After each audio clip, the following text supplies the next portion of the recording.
어떻게 교수님은 수업하시기 평안하신가요? 예, 그 참 안녕하지 못하죠. 예, 안녕하지 못하죠. 그러니까 일본의 실패를 지금 되풀이하는 것 같다는 느낌이 있어요. 일본의 유토리 교육. 유토리란 말이 일본어로 여유를 뜻하거든요. 일본이 상대평가를 없애버리고 시험을 없애버리고 이걸 이미 30년 전에 했어요. 유토리 세대가 그 버블 고때 아이들 그 전후부터 시작된 아이들이죠. 저는 어떤 경험이 있냐면 유치원에서 이제 제 딸을 업고 아빠들이 다 업고 막 30m 정도 뛰어요. 결승전에서 기다려요. 제가 1등이었거든요. 피니시 라인으로 가던 게 아니고 네. 테이프를 끊지 않고 기다려요. 다 오기를. 모두 손잡고 골인 이런 거. 그래서 모두 와 박수치고. 네. 자, 그러면 왜 달렸을까? 그러니까요. 왜 달렸을까? 그 유토리 교육인 거예요. 유토리 교육이라는 게 뭐냐면 경쟁을 없애고 애들이 자유롭게 배려하고 서로 공동체로서 화합하고 이런 목적으로 만든 건데, 그러면서 이제 평가라든지 경쟁을 제거하겠다는 건데, 결과적으로 30년이 지난 다음에 모두가 동의하는 결론은 뭐냐면 학력 저하. 예를 들면 애들이 더 의욕 있고 창의적이고 이건 없어진 거예요. 무기력해지고 학력은 저하되고. 그래서 최근에 이제 일본에서 계속 교육 계획을 하려고 하는 것은 과목을 늘리고 다시 어떻게 평가를 집어넣을까 이런 고민을 하고 있는 거예요. 그래서 지금 일본 사회가 저렇게 무기력한 사회가 된 걸 유토리 교육의 문제점, 그 후유증으로 이야기한 사람들도 있어요. 결국엔 그게 30년 동안 누적되면서 그 세대가 기업이나 사회로 쏟아져 들어왔는데 그들이 결국엔 저렇게 무기력했다는 거죠. 재밌는 게 뭐냐면, 그러니까 우리하고 일본하고 이제 약간의 항상 일정한 한 10년, 15년 갭을 두고 계속 우리가 이제 그 비슷하게 따라가는 면들이 너무 많은데, 어떤 일본의 기업인들이요, 우리나라의 대학교 졸업자들을 너무너무 좋아해요. 현재요? 예. 한국 학생들을 채용하고 싶다. IT 쪽 특히. IT 쪽이 필요하니까요. 한국 학생들이 뭐 IT 뭐 기술이 뛰어나고 이런 이슈가 아니에요. 한국 학생들은 의욕이 있다. 우리나라 지금 교육자들 들으면 기절할걸요. 의욕이 있고 뭔가를 시키면 빠릿빠릿하게 잘한다. 현재 아이들이요? 예. 현재 지금 애들이. 예. 2020년 봐요. 지금 또 놀래죠. 저는 이렇게 의욕 없는 친구들을 요즘 그죠? 처음 보는데. 봐요. 우리나라 기업가들이 누굴 보고 그 이야기를 하냐면 베트남 대학생을 보고 그 이야기를 해요. 일본의 기업가들이 한국 대학생을 보고 하는 이야기를 우리나라 기업가들이 베트남 대학생을 보고 똑같은 이야기를 해요. 애들이 의욕이 있고 공부하려고 그러고 자기 성취감이 강하고. 많은 대학생들도 어떤 거냐면요, 낮에는 일하고 밤에는 공부하고 이런 학생 정말 많아요. 우리의 마치 70년대 80년대처럼. 자, 그러면 이 단계로 봐요. 일본하고 한국, 이 베트남 세 개에 있어서 서로가 서로를 보면서 지금 이야기하는 이런 것들을 보세요. 그러면 일본의 그 유토리 교육에 그런 문제점들이 있는데, 과연 지금 같은 경우 우리의 초중고라는 대학생들을 보면, 저도 이제 대학생들을 보면서 초중고에서 올라오면 특히 이제 2년 동안에 코로나로 인해서 온라인 수업, 줌 수업으로 훈련된 애들이, 그렇게 그걸 익숙한 애들이 대학에 올라와가지고 어떤 상태인지를 저는 정말 많이 느끼고 있는 거예요. 여러분 질문에 답변 안 해요. 가만 보고 있어요. 자, 여러분 이해가 되시나요? 안 되나요? 어쩌자는 거예요. 제재할 방법은 없는 건가요? 어떻게 제재해요? 학생이 인권이 있는데. 아니, 그럼 무슨, 아니, 비교육적인 말씀을 하세요. 제재라니요. 옛날엔 분명히 그게 다 학점에 영향을 미쳤었는데. 더 놀라운 건요, 물론 이제 1학년 케이스긴 한데 시험을 봤어요. 잠깐 앉아있다 2, 3분 만에 저 먼저 나가도 될까요? 라는 학생이 있었어요.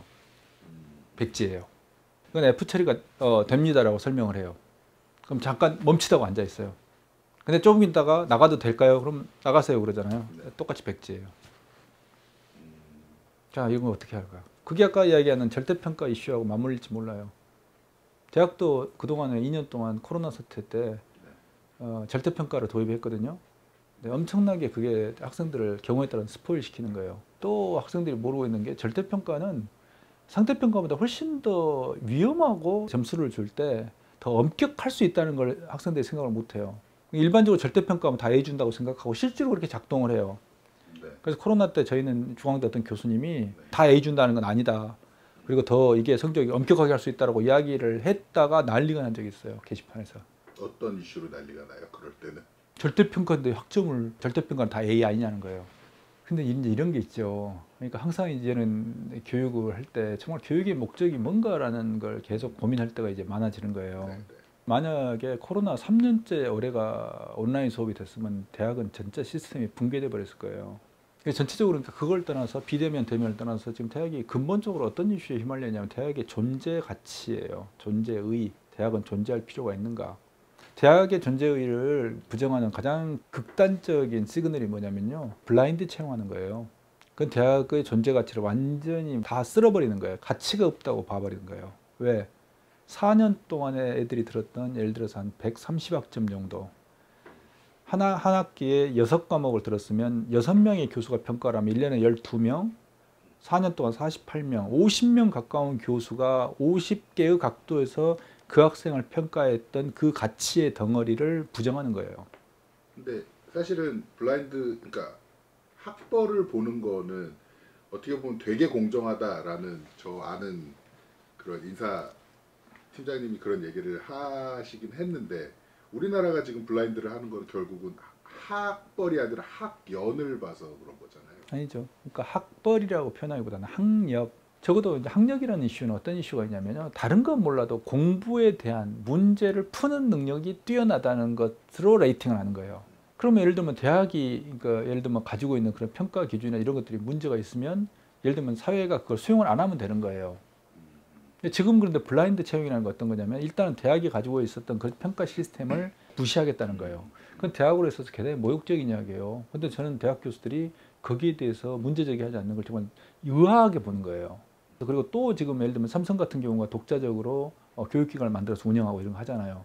근데 그런 건 뭐냐면 기존의 대학에서 배출하는 인력들에 대해 신뢰감이 없다고 하는 반증이라고 볼 수도 있어요. 그리고 극단적으로 이야기하면 지금 예를 들면 대학 교수의 연봉과 IT 개발자들의 연봉을 비교해 보면 알 수 있어요. 지금 대학교 같은 경우 조교수 연봉이 6천이 안 돼요. 학부 4년, 석사 2년, 박사 4년에서 이 정도의 트레이닝을 받아야 되잖아요. 근데 석사 박사만 해도 되게 6년에 7년 트레이닝을 받는 거예요. 그러니까 6년, 7년의 경력을 가지고 들어오는 거예요. 그것도 고도의 전문성을 가지고. 그럼 지금 IT 개발자 3년 경력이면 쿠팡 같은 거 1억이에요. 이건 이미 역전돼 버린 거예요. 그건 뭐냐면 대학이 가지고 있는 존재 가치하고 지식의 원천으로서 대학의 기능에 대해서 사회가 그만큼 인정하지 않고 있다는 거예요. 그러니까 대학 교수의 가치는 뭘 보고 알 수 있냐면 그 사람이 가지고 있는 연구, 이걸 사회적으로 얼마나 필요로 하는가를 보고 알 수 있어요. 그럼 이거 우리가 극단적으로 이런 이야기를 할 수 있어요. 경영학 교수의 논문을 기업의 CEO들이 과연 읽나요? 옛날에 읽었어요. 읽나요? 안 읽어요. 지금 보니까 대학은 저는 어떤 단계라고 보냐면 조선 중기를 넘어서 조선 후기에 서원하고 비슷하게 가고 있다는 느낌이 있어요. 대원군이 서원 철폐를 했잖아요. 네. 왜 철폐를 했겠어요? 그럼 대원이 뭐라고 그랬냐면 백성을 빨아먹는 좀 같은 존재라고 그랬어요. 그 서원이 가지고 있는 기능이 다 했고 오히려 이 적폐로서 발전을 저해하고 있다고 느낀 건데, 근데 만약에 대학이 지금 그런 정도가 돼버리다 그럼 도대체 이게 대학이라는 게 어떤 교육을 해야 되나 이런 논쟁들이 이제는 있어야 되는 상황이 와버린 거예요. 그다음 그것보다 대학이 진짜 필요해? 지금 예를 들면 지방대학들이 지금 위기고 지방대학이 무너지고 신입생을 못 모으고 그래요. 근데 예를 들면 사회적으로 이렇게 그러면 대학이 중요하다면 그걸 반드시 그러니까 유지해야 된다는 그런 공감대 형성이 돼야 되잖아요. 근데 그게 없어요. 그리고 지금 우리나라에는 대학이 너무 많아요. 저희 때는 1980년대에는 대학 진학률이 25%좀 넘었어요. 근데 지금 100%다 가요. 그러면 옛날에 대학에 갈 필요가 없던 사람들조차 대학을 다 가버렸다는 거예요. 그러면 이제 대학이라는 게 옛날에 고등학교하고 똑같이 돼버린 거예요. 보편적인 어떤 교육. 대학이 과연 무엇일까요? 과거에 그러면 30년 전 대학에 비해서 뭘까요? 또는 정말 미래 사회를 위한 대학의 기능이 뭘까요? 라는 그런 이슈에 바로 직면하는 거예요. 그 다음에 또 하나 지금 대학의 위기라는 게 뭐냐면 결국에는 인터넷이나 유튜브의 이슈예요. 대학 정도, 대학은 아니고 대학 정도 수준에서 가르치는 많은 부분, 거의 대부분은 유튜브에 있어요. 심지어 제 강의조차도 한 학기 분량을 유튜브에 공개해버렸잖아요. 하지만 많은 교수들은 그걸 두려워해요.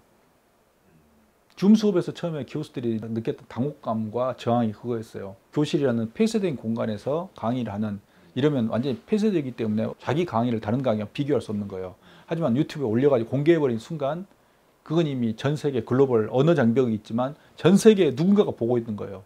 저는 이런 플립러닝을 2016년 이때부터 시작했기 때문에 올리고 토론 중심으로 가야 된다. 그리고 프로젝트 중심으로 가야 된다. 그러니까 PBL 방식이에요. 그러니까 문제 해결 방식에. 안 해요.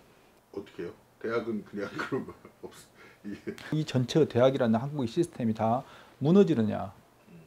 그 중에서 상당수가 다시 개혁을 해서 살아남느냐 이슈인 거예요. 그러면 대학이 강의 등등해서 다 예를 들면 강의 퀄리티라든지 교육 연구의 퀄리티, 사회가 필요하고 인류가 필요하고 인간 사회가 필요한 강의로 다 올라가야 되는 거예요.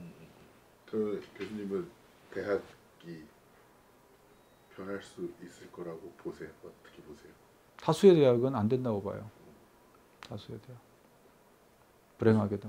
교수님이 계신 곳은? 아이 또 그런 질문을 너 잘하니라고 질문을 하시면 아니 잘하는 게 아니라 교수님이 보시는 비전이 있으실 거잖아요. 아 있죠. 네, 그 비전이 방향이 지금 있죠. 갈 수 있는지가 예를 들면 대학을 이걸 사회하고 그러니까 더 개방적 교육으로 가는 거고 새로운 교육 방법론을 집어넣는 거고 열정 있는 교수님들을 모으는 거고 특히 젊은 교수님들을 모으는 거고 열정 있는 교수님들이 있어요. 그다음에 우리가 교육에 있어서 국내 교육 대학들의 어떤 제휴나 이런 걸 통해서 그런 문제의식을 가진 학생들을 쫙 이렇게 모아들이는 거고 대학의 벽을 넘어서서 그리고 이런 대학이 국내뿐 해외에 쭉 우리가 확산해서 정말 한국이 K 교육이라는 또 한류의 또 하나의 흐름을 만들어내는 이런 쪽으로 가는 거고 이런 거죠. 그럼 거기다 대고 방금 PD님 질문하신 것에 대해서 저는 그 비전에 의해서 중앙대는 잘합니다 그러면 놀고 있네 그럴 거고 사람들이 보는 사람들이 아니면 또 제가 그게 중앙대도 쉽지 않습니다 그러면 아니 지도 못하면서 이거 뭐 이런 질문은요 앞뒤 딱 막아놓고 나쁜 질문을 했네. 예, 앞뒤 막아놓고 하는 질문이라니까요. 에이 참.